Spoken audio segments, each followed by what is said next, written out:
SeniorLivingGuide.com podcast discusses topics which are relevant to the everyday lives of seniors and their caregivers. We are joined by experts who share their knowledge on a variety of issues.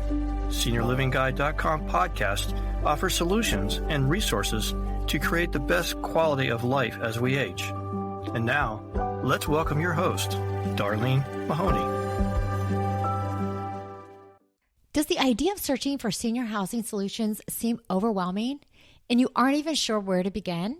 SeniorLivingGuide.com makes senior housing search, home care, home health, as well as many senior resources available to you right at your fingertips in one easy-to-navigate website, allowing you to decide what best fits your needs and budget, connecting you directly and exactly how you want to connect. SeniorLivingGuide.com podcast would like to express our gratitude to our podcast sponsors, Terabella Senior Living, where seniors unlock a richer, more rewarding lifestyle for assisted living and memory care in a warm, welcoming environment. And best-selling author Tom Marks, his new best-selling book titled Coming of Age in Retirement, an advertising executive's story of enlightenment and revelation, is now available on Amazon.com. Today, we are joined by Dr. Gerda Maissel. She is a private patient advocate and board-certified physician who is passionate about ensuring that people receive the best healthcare possible.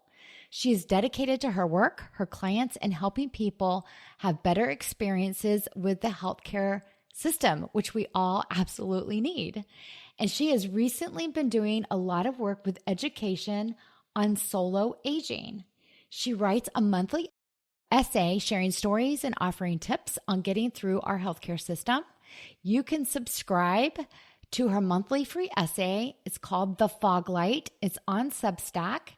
To get there, you can go to Substack.com and search for The Fog Light, or you can go directly there by going to thefoglight.substack.com.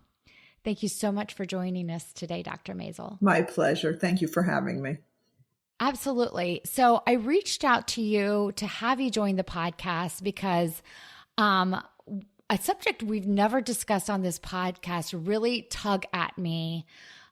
Because I had a dear friend, an older friend, who was really, really struggling with UTIs.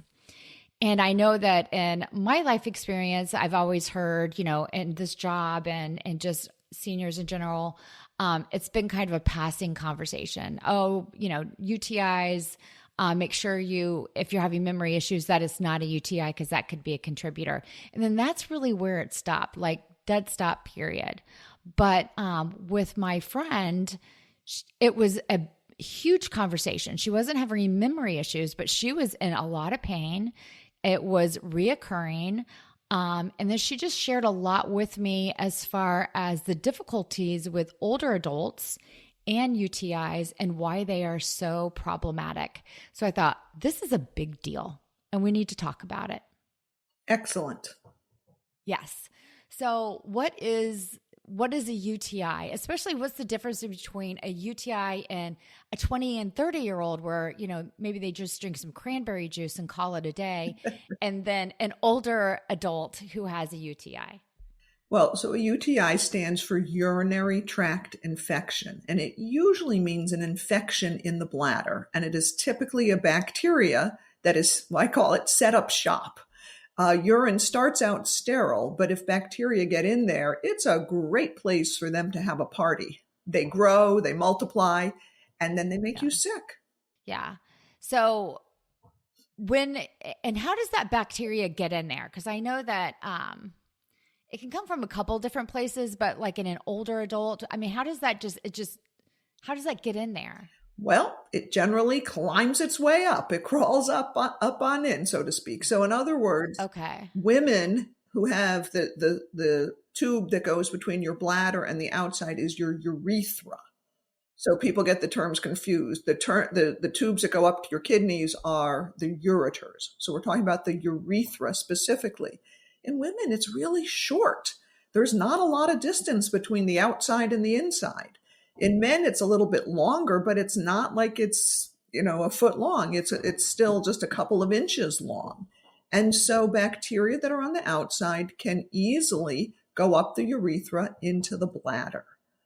And there are many conditions that cause to make it more likely that the bacteria are going to set up shop and have a party in there. And we can talk about that a little bit if you want.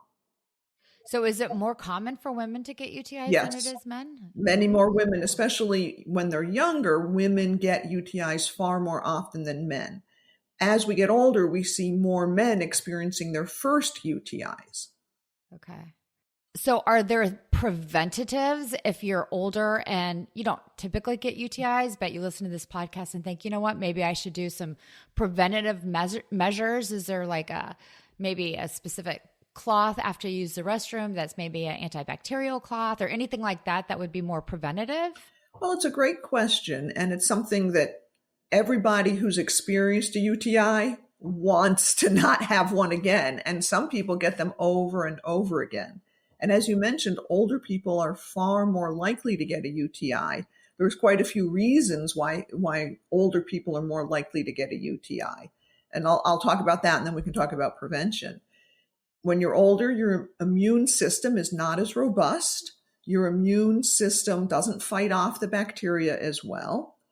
Older people tend to take more medications, and those medications that cause urinary retention can lead to UTIs. And it's something that people often don't think about. So it's a little bit prevention, a little bit cause here.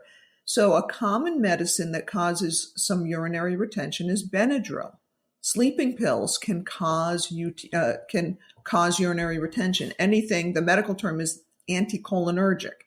Anything that dries out your mouth may cause some urinary retention. And if you don't fully empty your bladder, then the bacteria, when they get in there, they can have a party.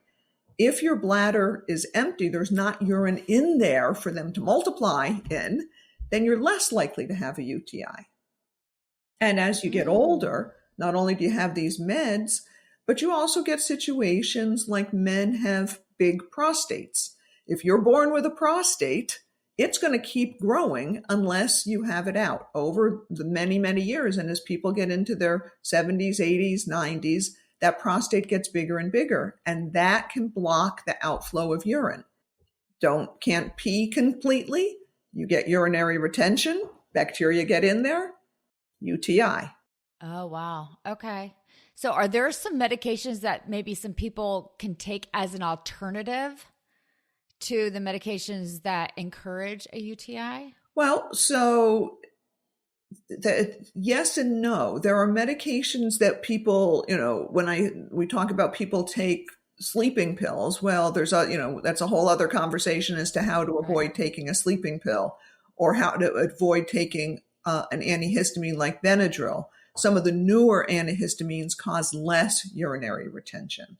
And not everybody gets urinary retention with these, but these are just things to look out for. When it comes to preventing UTIs, one of the things that is done from a medication point of view is to acidify the urine. Bacteria won't party in there. They won't grow if the urine is really acidic. And you mentioned in the beginning, take some cranberry. Well, it's been an old wives' tale for a long time, but now the data supports that cranberry really does help. And cranberry will acidify the urine and make it a less hospitable place for those bacteria to grow. And there are some prescription urine acidifiers. D-mannose is one. I think that's prescription.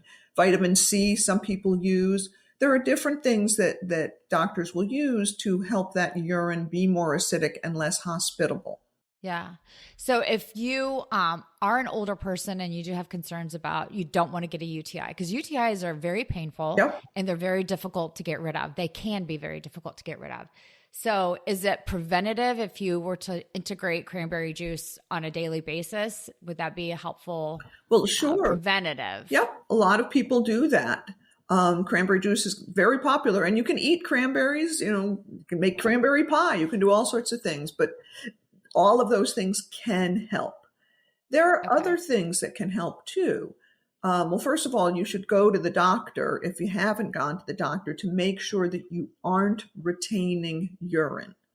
The retention of urine is something that a lot of people don't think about. And they think, well, okay, I'm emptying my bladder. I pee regularly. So of course I'm not retaining urine. You can't tell by how much is coming out whether anything is left inside. So you need to see either a urologist or a urogynecologist. For women, I'm a big fan of urogynecologists. And they have a quick test they can do in the office. It's a bladder ultrasound or a bladder scan, and they have you pee, they have you urinate. Then you come back and they do just real quick, and they check and they see if there's a lot left inside. If there's a lot left inside, then that leads to a whole other set of treatments. So first thing I suggest is make sure you don't have retention. Then it's things like, in the hospital, people get catheters placed in their bladder. And we doctors used to give people urinary infections all the time by leaving catheters in too long. So we're better at that now. But sometimes people have catheters in the outpatient world. And so keep being aware that catheters can lead to UTIs is something to be aware of, is something to watch for. For women, estrogen cream can be incredibly helpful. It's a cream that you place in the vagina, and it basically rejuvenates the tissues. When you get older, the lack of estrogen can cause they call it vaginal atrophy. I hate that term, but that's what it's called. And they call it's actually atrophic vaginitis. But okay. The tissues of the vagina and around the urethra shrink. It can lead to incontinence, and it can lead to UTIs. So estrogen cream can make a big difference. And for men, treating their prostate. So is estrogen cream, is that a prescription or is that an over-the-counter? It's a prescription. Okay. So that would be a conversation with the doctor. Exactly. Okay. So what are the common signs if you think you have a UTI? Well, many people are aware of the confusion and agitation that can be the first sign that you don't always know when you're confused or agitated. But if a loved one or someone gets agitated and confused out of the blue, and it's a clear change from their baseline, often in an older person, especially in an older woman or in a man who is not continent, who is wearing diapers, you think UTI. The classic symptoms for UTI are urgency, which many people have anyway, but an increase in urgency, an increase in frequency, burning. Sometimes people will run a fever. Older people don't always run a fever. I knew some aides who would pick up UTIs, and they would say her urine smells differently. So It can change in smell. And sometimes a person's just not feeling good, combined with some change in the way that their bathroom habits. So all of those things, UTIs are so common, can lead you to ask for a urine test to be done. Yeah. Yeah. And that's such a simple test. Yeah. There's two tests, and I'll take 2 seconds to explain what is ordered because people often get them confused. We call it a UA and a urine, or a U, C, and S. Not N, but and S. And the UA is a urine analysis. And that's literally just taking the urine, looking at it under the microscope, seeing if there's white blood cells from infection, seeing if there's protein, which is a chemistry they do on it, but they do an analysis of the urine itself. That test comes back within hours or maybe a day. Then there's the urine culture and sensitivity, the C and S. The culture and sensitivity is when they take the urine, and you remember those agar plates from chemistry, and they put it, and they see what grows, if anything, from the urine. And then they put it up against all the different antibiotics. That's the sensitivity. And they see if something grew, what bacteria grew, what antibiotic is it sensitive to or not sensitive to. And the doctor uses the results of the urine C and S to determine, I started them on drug A. Oh, it's not really sensitive to drug A. Let me put them on drug B. Oh, wow. Okay. So it's less throwing spaghetti at the wall, so to speak. Right. And so that test takes 3 days. They grow it for 72 hours before the final results come out. So sometimes people say, "Oh, I can't get any test results for 4 days." Well, the urinalysis should be done within a day. So, and a doctor can tell by looking at the analysis of the urine whether there's likely to be any bacteria, any infection going on. There's a variety of chemistries and cells that show up when you have an infection on the urinalysis. At Terabella Senior Living, seniors unlock a richer, more rewarding lifestyle for assisted living and memory care, offering daily activities, home-style dining, and 24-hour care in a warm, welcoming environment. Tour today to see the comfort and care we offer at Terabella. Hello, everyone. I'm Tom Marks, best-selling author of the #1 retirement book in America called Coming of Age in Retirement, an advertising executive's story of enlightenment and revelation. It's also the best-selling book on aging, the #1 mental health book, and the #1 memoir in America. I'll be a regular guest on this podcast, and I'll be providing Senior Living with lots of blog posts and articles. Thanks for reading my new book and listening to this podcast. Look for Tom Marks' books on Amazon.com. So in the meantime, you're in pain, you're going frequently, and there's a good possibility that you have a UTI. What are some, other than drinking cranberry juice, one of the things that my friend described is the need to drink a lot more water. Yeah. And then really realizing she was trying to drink a lot of water, but she wasn't thirsty, even though she should be thirsty. And that was something that we really talked about, because I drink tons and tons of water, and she's just realizing she's just not as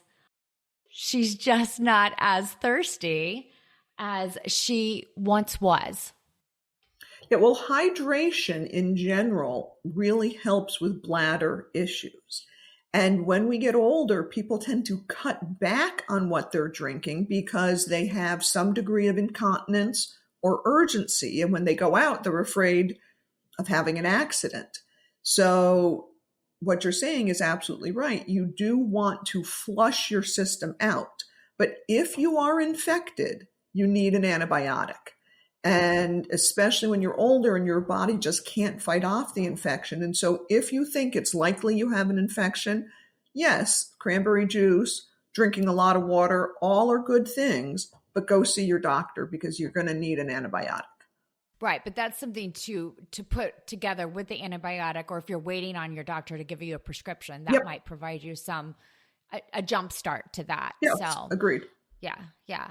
So she mentioned, and I'm just going to double check with you, that she didn't absorb, even though she was drinking a lot, they didn't feel like she was absorbing, it wasn't hydrating her like it should be hydrating her. Is that something that makes sense to you? Or yeah, sorry, I'm not quite sure what that is. All right. When you drink, you should absorb what you're drinking, but if it's hot and you're sweating a lot, or it's just not enough, it might have caused an issue. Okay, so maybe I misunderstood that, so I do apologize. So we covered some of the top causes of UTIs. So I did want to ask because I don't really understand this part. So if you're in your 20s and your 30s and you get a UTI, it doesn't affect your mental acuity. It doesn't, as far as I know, because I've known lots of people that have gotten UTIs as a younger person, and it just causes the discomfort and all of the things.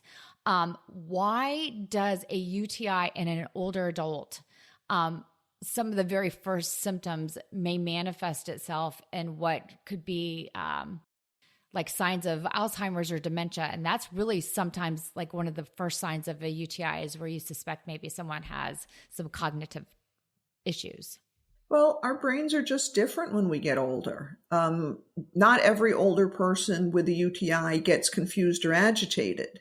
So it's not that the UTI is always going to cause confusion and agitation. Mm-hmm. But many of us, the older you get, the harder you have to work at things that your brain did easily in the past. And so sometimes when you're sick and when you have an infection, you just can't compensate as well. Okay. Yeah, I just didn't understand the correlation of that because I know that when my dad had dementia, the very first thing when we took him into the neurologist is we're going to check him for a UTI before we do anything else. Yep. Yeah. And I thought, well, that's an interesting correlation. Yeah. So, but of course he didn't have one. And I pretty much knew he didn't have one, but you got to cover your bases for sure. So why would someone need to be hospitalized with a UTI? I mean, is that something that you can get a UTI so severely? Yes. Or repetitive UTIs where you get rid of it and then it comes back, that it gets to that point? Well, as you know, older people are more, it doesn't mean every older person, but there is more older people are more fragile. And if you are fragile, that UTI can overwhelm your immune system, and you can go from a simple UTI to an infection in the kidneys, which can be much more serious if that bacteria travel up the ureters to the kidneys. You can also, if you're really sick and you're not drinking, you can get severely dehydrated and require IV fluids. You can also just get really sick, and it can turn into urosepsis. That bacteria can work its way into your bloodstream. And then if you're septic and it's in your blood, then you're really at risk of death. People do die from UTIs that turn into urosepsis. So, and the other thing is that sometimes when an older person is just not well and they go to the hospital, you're not 100% sure immediately what the cause is of their infection. It might be urine, it might be pneumonia, it might be a skin infection. And so sometimes doctors will admit and put on broad spectrum antibiotics until it becomes clearer exactly what the cause is of the infection. Yeah, and definitely sometimes those antibiotics, they just don't work. Well, that's because the particular bacteria is sensitive to the particular antibiotic that was picked.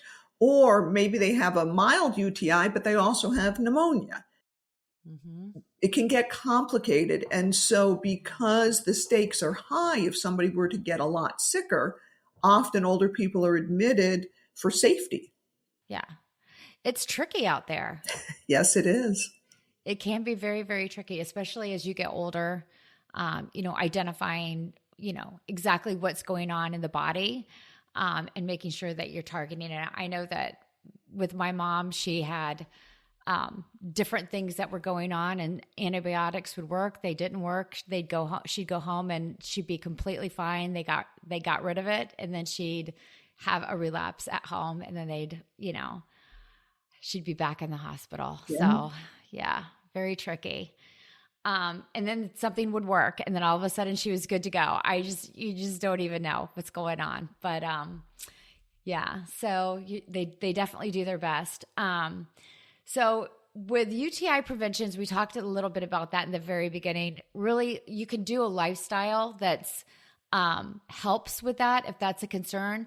Let me ask you this: with older adults, what are the percentage of older adults that are at risk for UTIs? Do you know what that might be?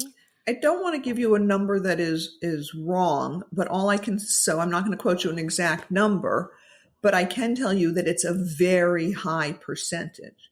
It is so common that it's something that everybody looks out for. And when I think about my patients and my clients as they age, it is the exception, not the rule, to meet somebody that never had a UTI. They're very, very common. Okay. So is that something that when patients come in for just a regular visit, you look for as a standard practice?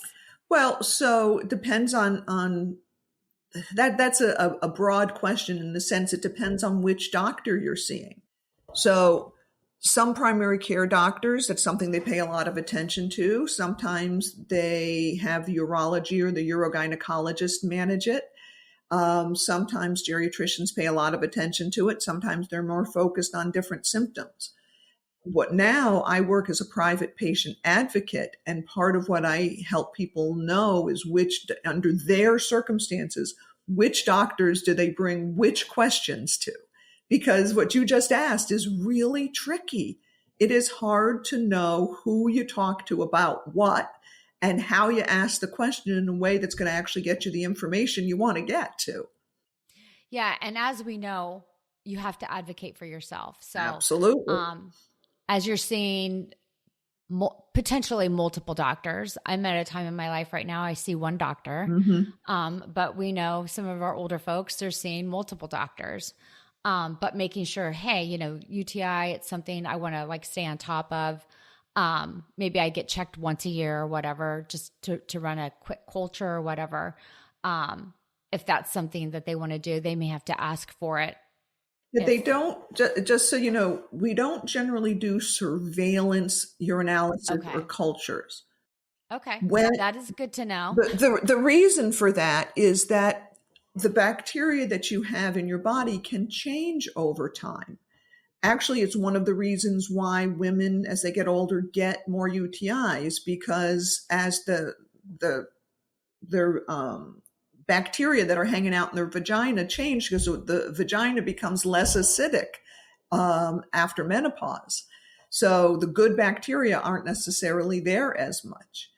No, we don't generally do a routine culture because the bacteria that's hanging out on Monday might not be the bacteria that's causing you to be sick 2 weeks from now. And hopefully, if we were to do a culture, you're not growing anything anyway. Your urine should be sterile.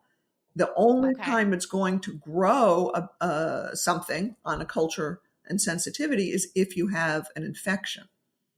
Okay. So that would be the trigger for... Yeah, it's when you have symptoms. Yeah, no, it's a good thought. It's reasonable. Hey, I live in the world. If I can prevent it before I get it, I am good to go with that. And I do know in the healthcare system, sometimes you have to advocate for yourself and you have to say, this is, my mom died of ovarian cancer. So I'm going to advocate for myself to get that BRAC test and make sure that I get it because no one else is going to do that for me. And all of those different things. So that's just the other thing is I very much, and no one wants a UTI. So if you can get a test once a year to see if you have a disposition for it, I'm all in. But so clearly it's something that, as you mentioned, that makes complete sense that especially in that area of your body, it's just changing all the time. So you really don't know what's, one day to the next if you're going to be susceptible to a bacteria infection in that area. Yeah. So, to sort of summarize, the best thing you can do to prevent UTIs is to be hydrated, because the more you run water through the system, so to speak, the more likely you are to flush things out.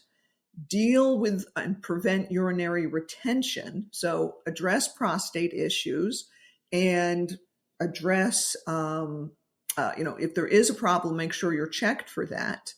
For women, it's use of estrogen cream. And then it's things like being careful with the medicines you're taking so you don't get urinary retention and getting catheters out early if one went in. And then, of course, as we talked about in the beginning, cranberry or other urine acidifiers can help prevent UTIs. Yeah. Now, one thing I wanted to ask you, and this is a very basic question, and I know that I was talking to a friend of mine the other day that we were going to be doing this podcast, and I was excited about having this conversation. And she detests water, which... Yes. And so I don't get it because I live off of it. I have coffee in the morning, 1 cup, and then which I used to drink a lot of coffee. I've scaled way back. So I feel like I need a gold star. But now I drink a lot of water all day long. And the thought of drinking pretty much anything else, I don't have an appreciation for. I did in my 20s and maybe early 30s, the Diet Coke thing, I was all in. But now the idea of that is just revolting. It's like cough syrup. So I don't get it. I don't get it. But for someone that doesn't appreciate just water, can you put different things that hydrate? Because I know there's all these little powders and all these different things that are supposed to help with hydration. Are those something that you recommend or no? So I'll make 2 comments on that. One is electrolyte drinks.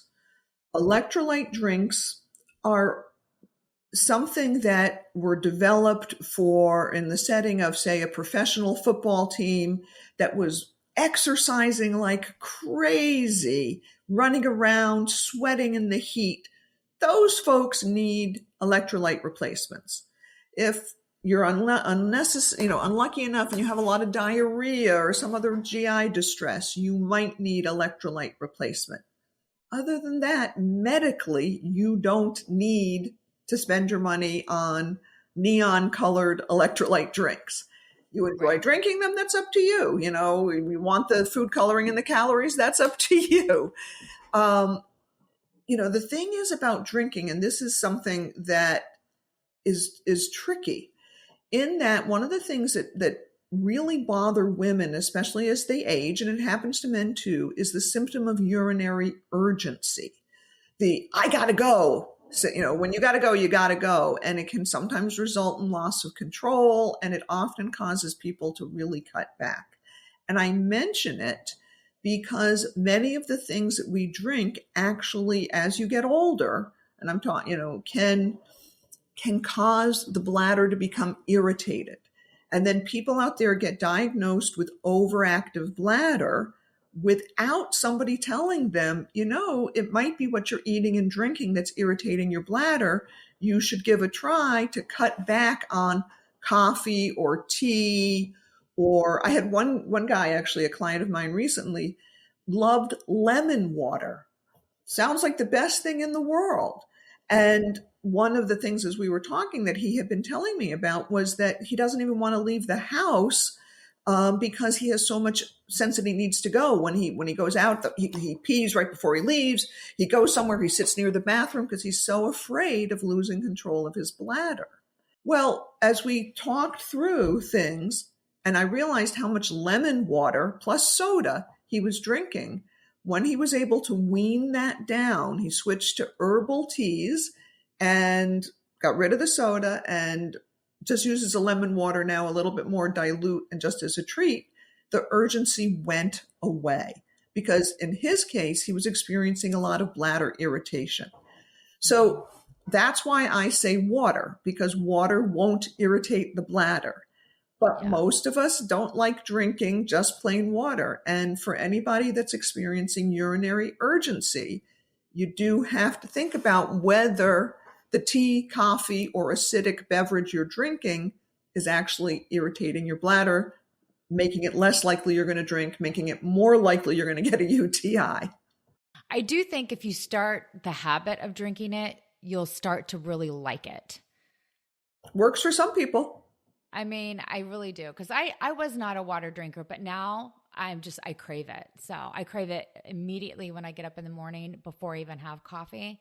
So I think that you can develop a habit for it. So at least give it a whirl. Habit is powerful, and water is the best thing to drink if you can. Yeah, absolutely. Absolutely. Well, before we sign off, is there anything else that we haven't chatted about regarding UTIs that you think our audience would find helpful? The last comment I leave people with is you don't have to suffer repeated UTIs. The vast majority of people, if they go to see a doctor, and again, I'm going to advise women go see if you can find a urogynecologist.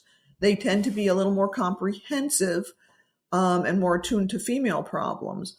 But whether you see a urologist or urogynecologist or your family doctor, don't just live with it. Try to get it treated. It's not something that's just the way it is when you get older. It can be addressed, and the frequency can be, you can diminish the frequency.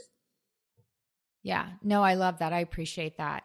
I so appreciate you coming on the podcast and sharing some of these insights. It's such a much needed conversation that I don't think people really talk about. So I'm glad that we were able to discuss it today on the podcast. My pleasure. Yeah, absolutely. And as I mentioned, we're going to include the links to both the Substack, to the monthly essay, and it is free, as Dr. Maissel mentioned. So there is that. And then also she has a website where you can learn more about her. It's called MyMD Advisor, and it can be found at www.mymdadvisor.com. We'll include that link as well. Again, it's mymdadvisor.com. And you can get to know Dr. Maissel a little bit more at that link. And I think that that's it for this podcast. If you enjoyed listening to this podcast, you can listen and find us anywhere you enjoy music or podcast. We have over 115 episodes available with all kinds of different subjects. Thanks for listening.